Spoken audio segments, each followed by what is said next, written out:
Man, nature's nice. It's really nice out here. April 22nd, right?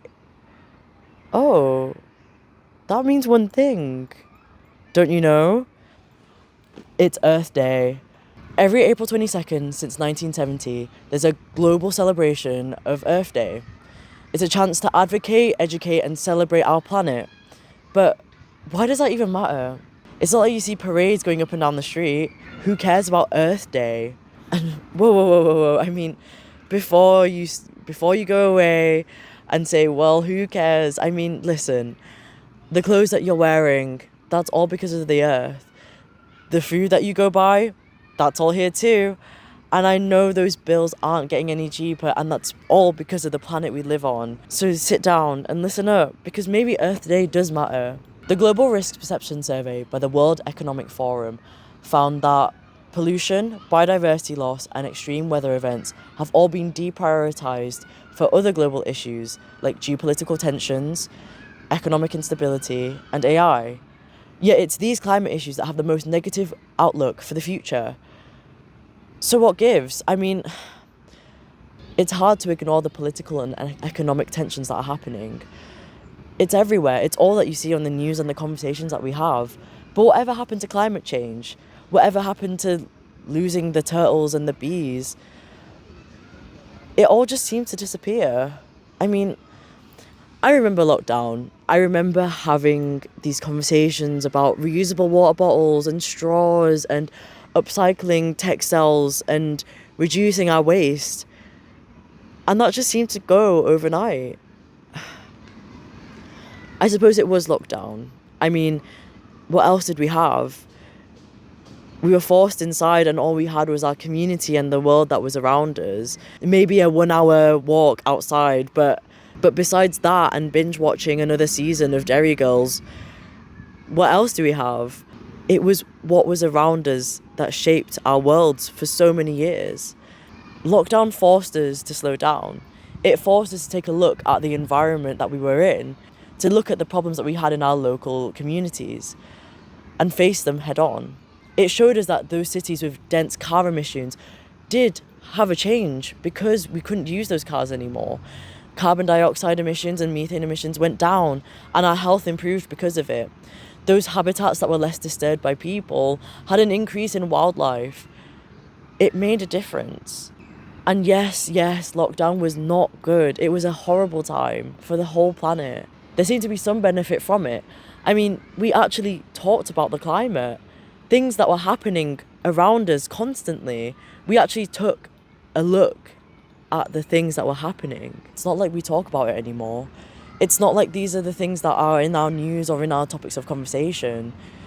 And yes, I know there are scary things happening in the world, but so is the climate. The climate's also scary. And I know I hear you say, but what am I going to do about it?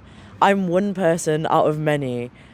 It's not my responsibility to look after the whole world in my hands. And I hear you, and I get it, it's scary.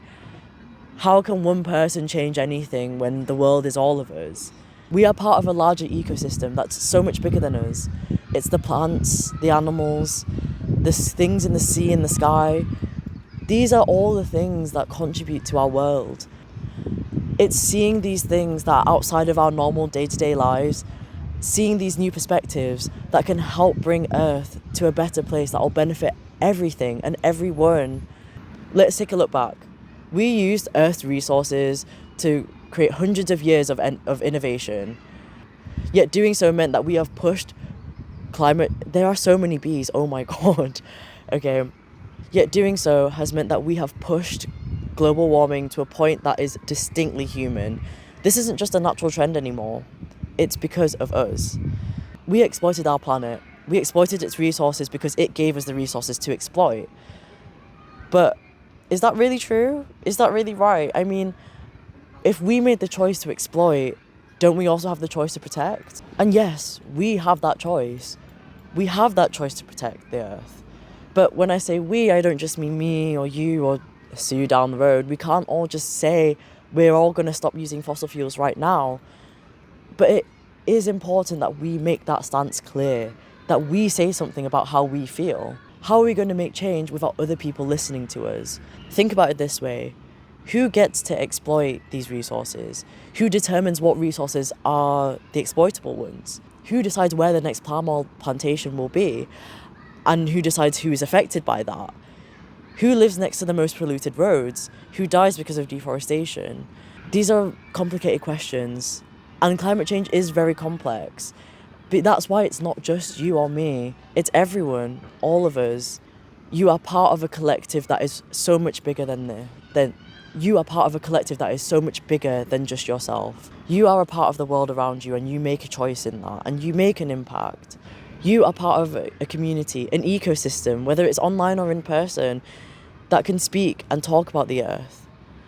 You can advocate, celebrate, and educate about the planet, and that's what Earth Day is all about. It's about the people around us.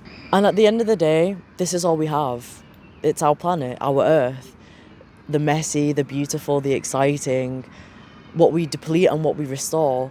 This is all that we have. We don't get a second chance at this. Once it's gone, do we have a point of turning back? I don't know, and it's okay not to know. But what's important is that we try. We turn those feelings of fear and anxiety about the climate into something that's new, into something that's different, that fights for change, together. Our future is in the hands of everybody. Some with more responsibility than others, sure, but that's because they took the accountability for the planet. They made that choice, and you've got that choice too. Your voice, your perspective, your actions mean something. Without those, we don't have an environment to fight for. We don't have a community to want change. It's your planet too. It's all of our planet. We have the choice to look after something that we can't get back. Our future is today. The actions that we make affect tomorrow. We don't get another chance. And that's what Earth Day is all about. We need to look at tomorrow and say, this is what I'm fighting for. Well,